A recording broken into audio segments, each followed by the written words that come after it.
नमस्कार दोस्तों, आप सभी का बहुत बहुत स्वागत है। आज की क्लास में शिक्षा ही जीवन में सही निर्णय लेने की शक्ति देती है। इसी सुविचार के साथ आज की क्लास हम शुरू करते हैं। आज हम पढ़ेंगे पास्ट परफेक्ट कंटिन्यूअस टेंस के second interrogative plus negative sentence के बारे में। तो चलिए हेडिंग डाल लेते हैं, फिर वीडियो शुरू करते हैं।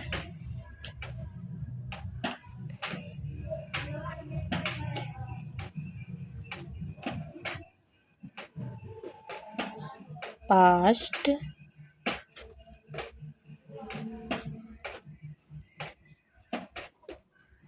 परफेक्ट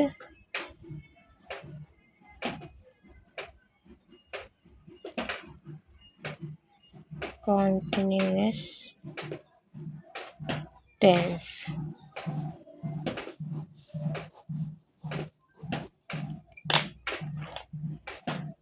इसको हिंदी में हम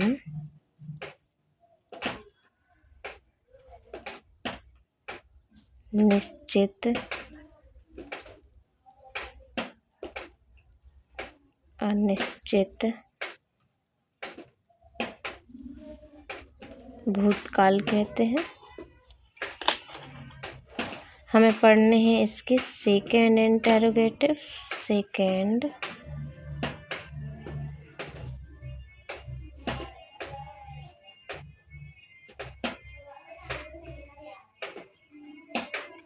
प्लस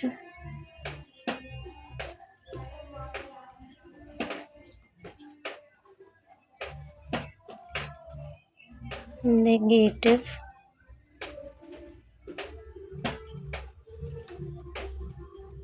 सेंटेंस।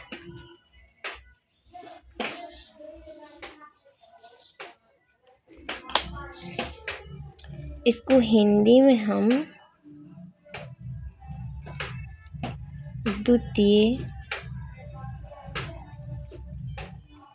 प्रश्नवाचक प्लस नकारात्मक वाक्य कहते हैं।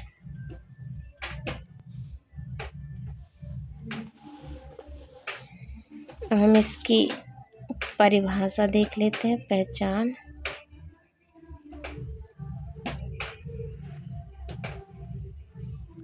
परिभाषा को इंग्लिश में हम डेफिनेशन बोलते हैं।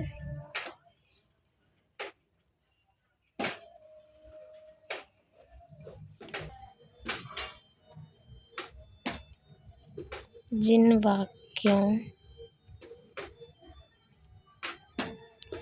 के बीच में प्रश्नवाचक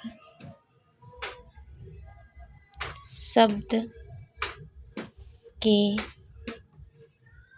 साथ नहीं शब्द भी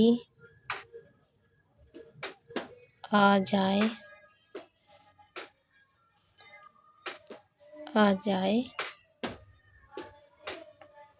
सेकेंड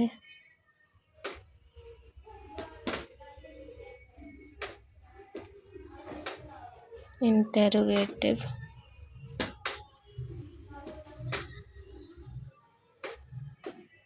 प्लस नेगेटिव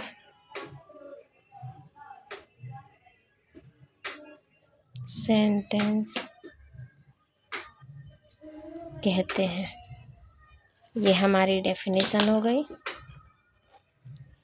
अब हम इसके नियम देख लेते हैं।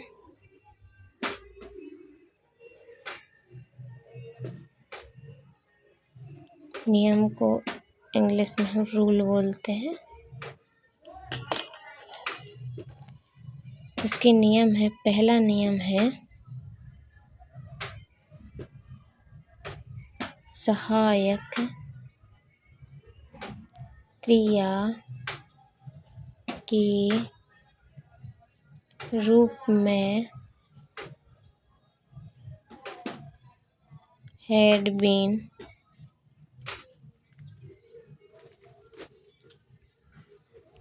लगाते हैं।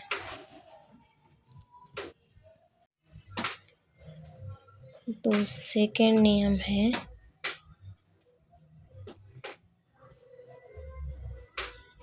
मुख्य क्रिया में ING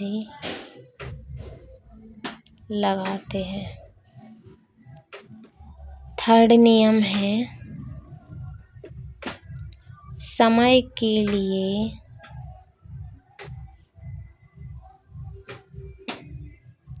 सिंस या फॉर लगाते हैं। अब निश्चित समय होगा तो हम सिंस लगाएंगे और अनिश्चित समय होगा तो हम फॉर लगाएंगे। अब हम सूत्र देख लेते हैं, फॉर्मूला, क्या वाक्य को कैसे बनाएंगे। तो सेकेंड इंटरोगेटिव है तो पहले हम लिखेंगे क्वेश्चन वर्ड, क्वेश्चन वर्ड यानी प्रश्नवाचक।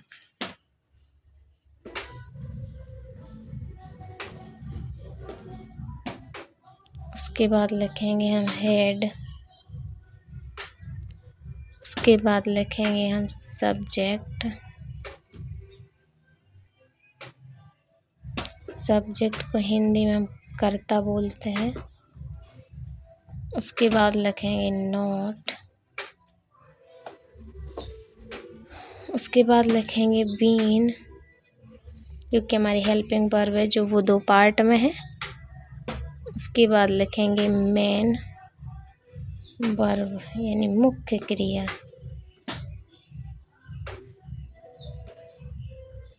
मुख्य क्रिया, मुख्य क्रिया में हम ING प्लस करेंगे। उसके बाद लिखेंगे ऑब्जेक्ट, उसके बाद लिखेंगे सिंस या फॉर, उसके बाद लिखेंगे हम टाइम यानी समय, समय के बाद लिखेंगे हम अदर वर्ड, अदर वर्ड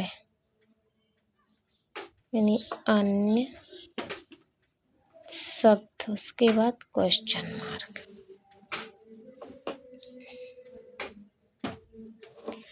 इस तरह से हम वाक्य बनाएंगे। अब हम उसके उदाहरण देख लेते हैं एक दो।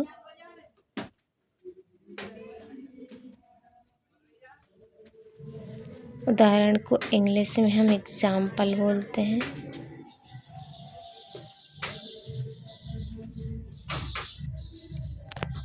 एग्जाम्पल देख लेते हैं। तो फर्स्ट एग्जाम्पल है हमारा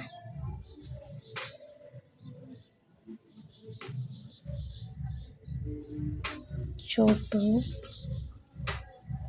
5 दिन से होमवर्क क्यों नहीं कर रहा था। सेकंड है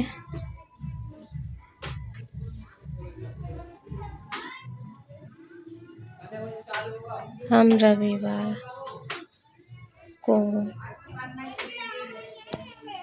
रविवार को कहाँ नहीं जा रहे थे। थर्ड है राम इस कंपनी में कब से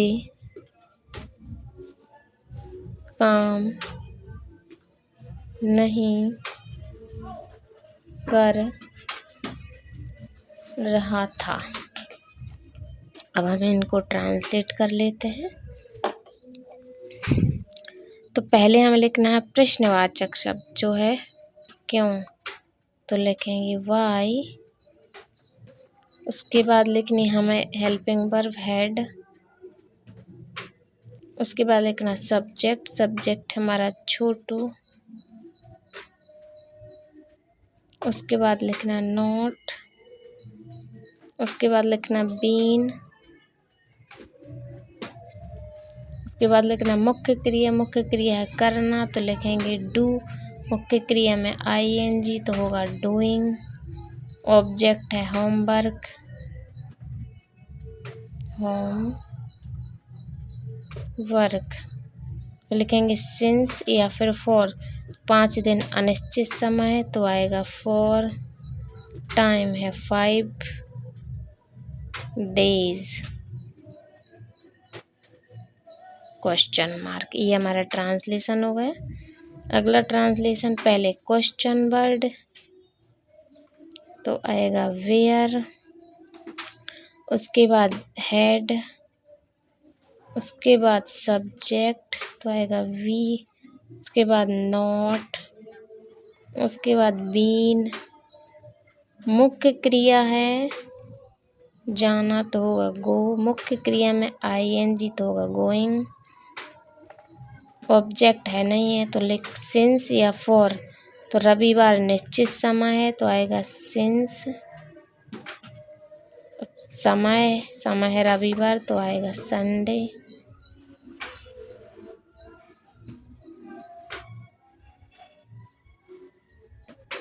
क्वेश्चन मार्क। ये हमारा ट्रांसलेशन हो गया। अगला है क्वेश्चन वर्ड है व्हेन तो आएगा कब। हेल्पिंग वर्ब आएगा हेड। सब्जेक्ट आएगा राम। उसके बाद आएगा नॉट। नॉट के बाद बीन। बीन के बाद मुख्य क्रिया है करना तो होगा वर्क। मुख्य क्रिया में आईएनजी तो working in this company.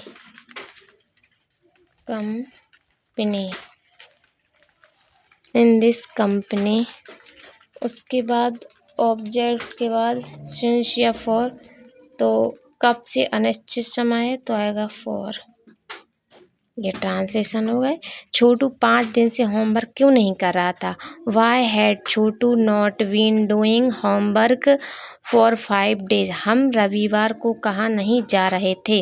Where had we not been going since Sunday. Ram इस कंपनी में कब से काम नहीं कर रहा था। When had Ram not been working in this company for. ये हमारे ट्रांसलेशन होगा। वीडियो पसंद आए तो वीडियो को लाइक ज़रूर कीजिए। हमारे चैनल को सब्सक्राइब कीजिए ताकि हर वीडियो बहुत ही आसानी से आप तक पहुंच सके। वीडियो कैसी लगती है कमेंट में ज़रूर बताइएगा। वीडियो पूरा देखने के लिए थैंक यू।